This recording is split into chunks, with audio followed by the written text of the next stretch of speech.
We were discussing about the three questions. The lesson we have almost completed, and the last portion is remaining there. So we are going through that lesson. So before that, we have just a conclusion.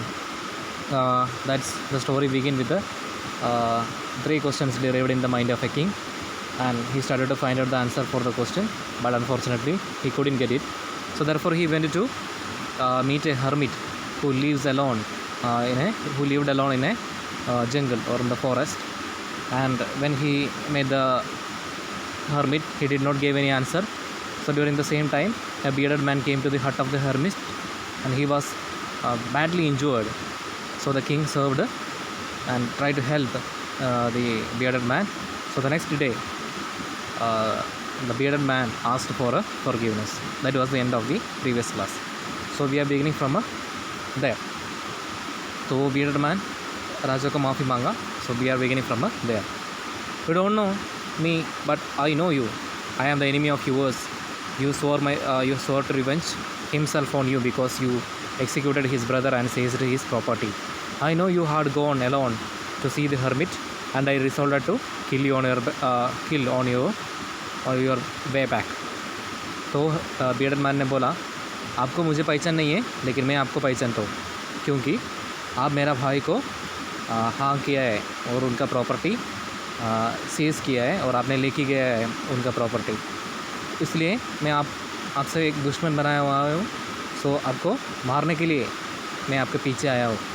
और ऐसे हुआ कि मुझे पता चला था कि आपने ये हेरमिट को मिलने के लिए आ रहा है. सो आई फॉलोड यू. मैं आपके पीछे आया और आपको मारने के लिए कोशिश किया. But the day past and you did not return. लेकिन आप ये हेरमिट को मिलने के लिए आया, लेकिन आप वापस नहीं आया. तो मैं आपको इंतज़ार करके जंगल में रहा था. I was waiting for you in the forest, but you didn't came back.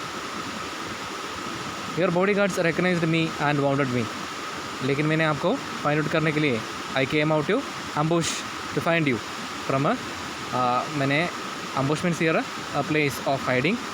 सो वहाँ से मैंने बाहर आया और आपको ढूंढने के लिए बाहर आया. वो जो टाइम पे आपकी बॉडीगार्ड मुझे पकड़ लिया और मुझे मारा, and they bounded me, they injured.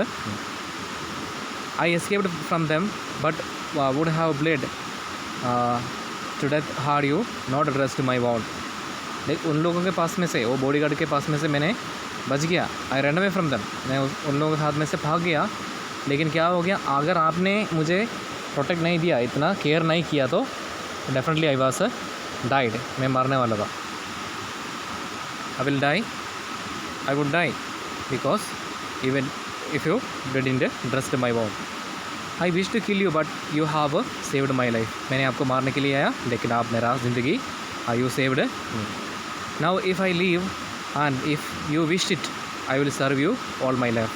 अगर मैंने अब इफ़ आई लीव, अगर मैंने मेरा लाइफ कंटिन्यूस हो गया, तो 100% मैं आपको सर्व करूँगा. और आपका विश, अगर आपने ऐसे विश किया, तो definitely I will serve you in my life. The king was very glad. Glad means happiness. इसलिए राजा बहुत खुश हो गया.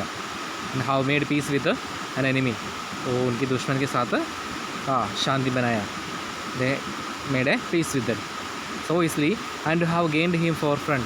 और वो उनकी दोस्त भी बन गया. He not only forgive him but said he would send his men and one physician to attend him.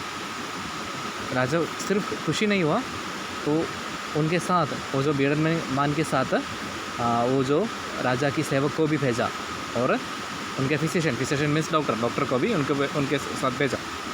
The king then took leave of him and went out of the hut to look the hermit. तो राजा हट, उसके बाद में राजा हट के बाहर आया और hermit को मिलने के लिए बाहर आया. Before going away he wished to once more to beg the answer for the questions he had asked. तो जाने के पहले एक बार फिर भी वो क्वेश्चन hermit को पूछने के लिए राजा आया.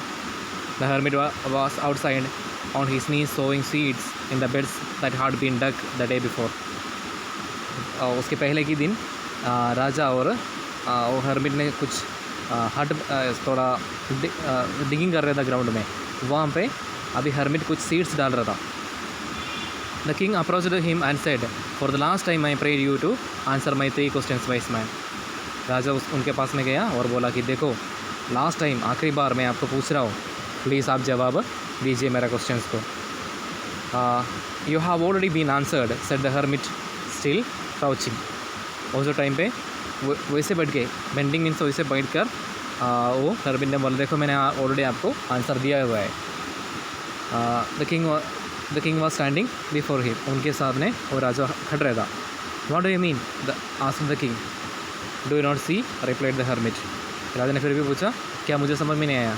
तो हर्मिट ने बोला देखो अभी तक आपने देखा नहीं. If you had not petted my weakness yesterday and stayed to dig these birds for me, you would have gone back and been killed by that man. और हर्मिट ने बोला देखो अगर आप मेरे ऊपर दयालु नहीं हुआ और मुझे हेल्प नहीं किया तो आप वापस जाने वाला था, और आप वापस जाने के रास्ते में वो बियर्डेड मैन आपको पकड़ने वाला था and he would definitely kill you, और वो उनको आपको मारने वाला था. So that most important time when you were digging the pits and I was the most important man to do me good as your most important business. इसलिए वो जो टाइम पे द मोस्ट इम्पोर्टेंट टाइम क्या था? You were digging. आप वो digging किया था वो टाइम था. That time was the important and I was the most important man. और वो टाइम पे हर्मिट इम्पोर्टेंट मैन था. और यार आपने जो मेरे लिए काम किया है that was the the most important thing. आपको जो ज़िंदगी में बहुत अच्छे से जो करना है वो आपने जो किया है वही था. और afterwards the most important time when you were attending that man, for if you would not bound his wound he would have died without having made peace with you. So he was the most important man and what you did for him was the most important business. और वो जो आदमी आपके पास आया और bearded man, वो जो time पे आपका इम्पोर्टेंट पर्सन वो था दैट बियर्डेड मैन, और आपने उनको प्रोटेक्ट किया, वो सेव करने के लिए कोशिश किया. That was the important business. वो था बहुत इम्पोर्टेंट थिंग.